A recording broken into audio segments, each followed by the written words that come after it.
Perhatikan ayat 12. Hai saudara-saudara yang kekasih, kamu senantiasa taat. Karena itu tetaplah kerjakan keselamatanmu.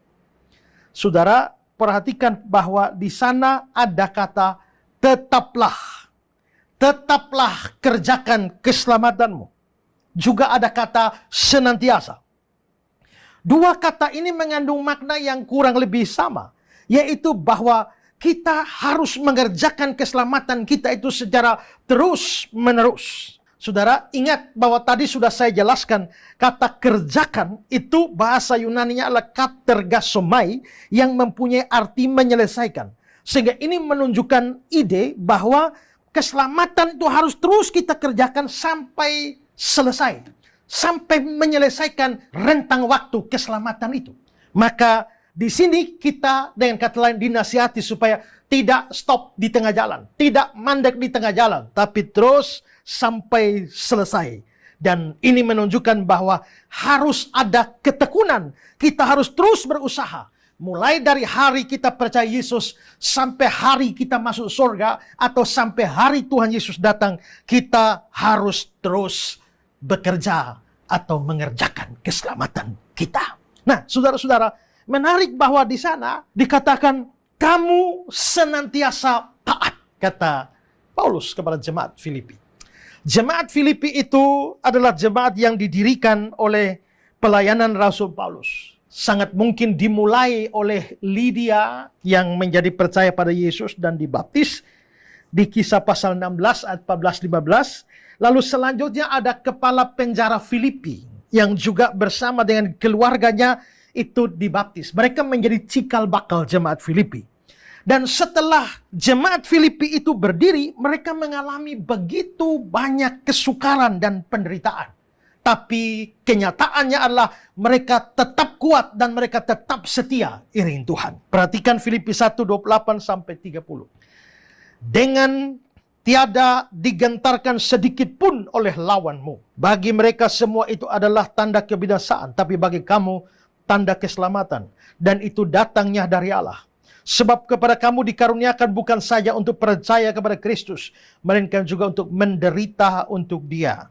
Dalam pergumulan yang sama seperti yang dahulu kamu lihat padaku dan yang sekarang kamu dengar tentang aku. Di sini Paulus bicara tentang adanya penderitaan. Makanya kepada kamu, kepada kita bukan hanya dikaruniakan untuk percaya pada Kristus, tapi juga dikaruniakan untuk menderita untuk Kristus. Berarti jemaat di Filipi itu sejak mereka percaya pada Yesus tidak sedikit penderitaan yang mereka alami.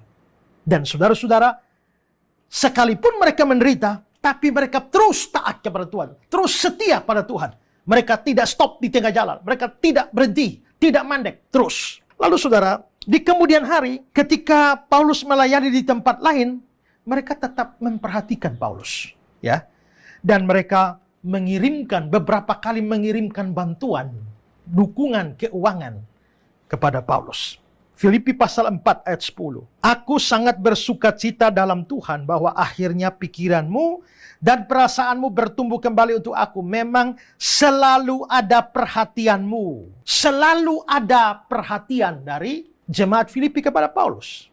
Lalu ayat 16. Karena di Tesalonika pun kamu telah 1-2 kali mengirimkan bantuan kepadaku. Mengirimkan bantuan.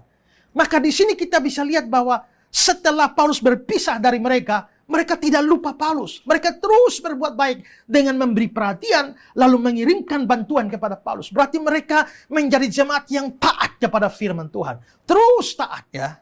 Selanjutnya, ketika Paulus ada di dalam penjara, jemaat ini juga mengirimkan bantuan keuangan bagi Paulus.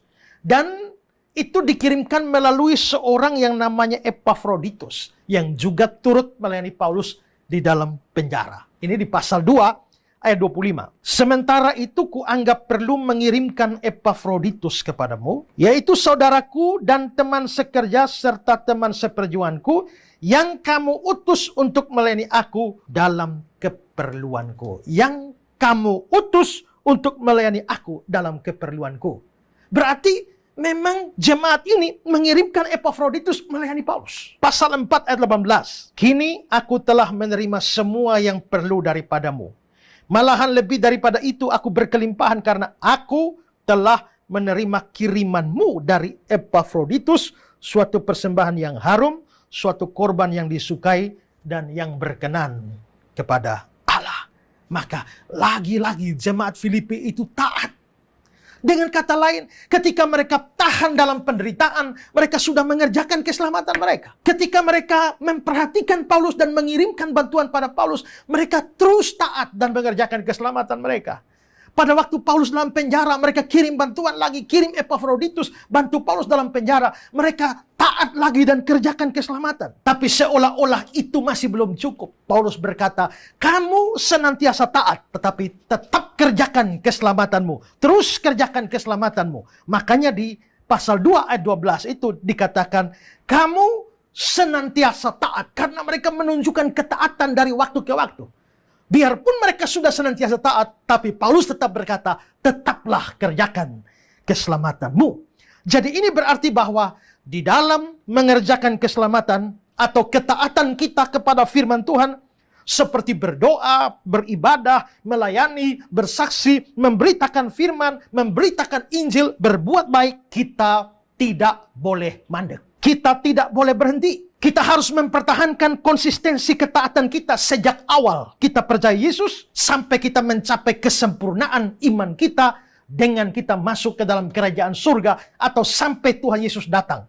Kita harus tetap mempertahankan konsistensi kita. Ada banyak orang yang sejak pertama kali percaya Yesus, hatinya begitu berkobar-kobar, bernyala-nyala melayani Tuhan, semangat berbakti, rasa-rasanya tiap hari mau ibadah, tiap hari mau ikut persekutuan, tiap hari mau berdoa, tiap hari mau baca Alkitab. Tapi dengan berlalunya waktu, setelah 5 tahun ikut Tuhan, 10 tahun, 20 tahun ikut Tuhan, maka sudah tidak konsisten lagi. Semangat yang mula-mula, kegairahan yang mula-mula, api yang menyala mula-mula, itu mulai padam, mulai pudar, dan akhirnya orang sudah menjadi apa yang disebut Alkitab sebagai suam-suam. Mulai malas, mulai acuh tak acuh, dan pada akhirnya mengalami kemunduran dari kerohanian. Begitu juga ada banyak gereja, ada banyak persekutuan yang awal-awal mereka begitu bersemangat melayani Tuhan. Tapi pada akhirnya menjadi suam-suam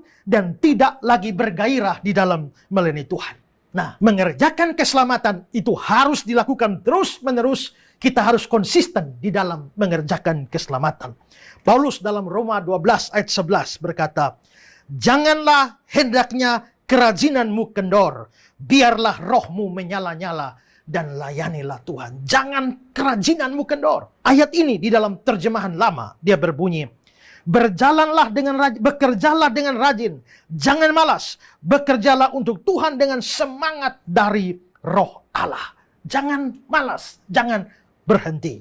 Tentang ayat ini, William Barclay memberikan komentar. Kerajinan kita harus tidak kendor. Ada semangat tertentu dalam kehidupan Kristen, yaitu tidak ada tempat untuk kelesuan di dalamnya. Orang Kristen boleh bekerja sampai kehabisan tenaga.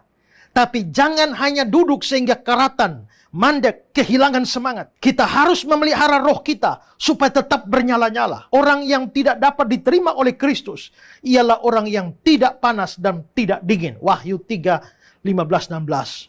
Orang Kristen, karena mereka adalah orang-orang yang bertekun, dengan tidak putus asa, mereka menyala-nyala untuk Kristus.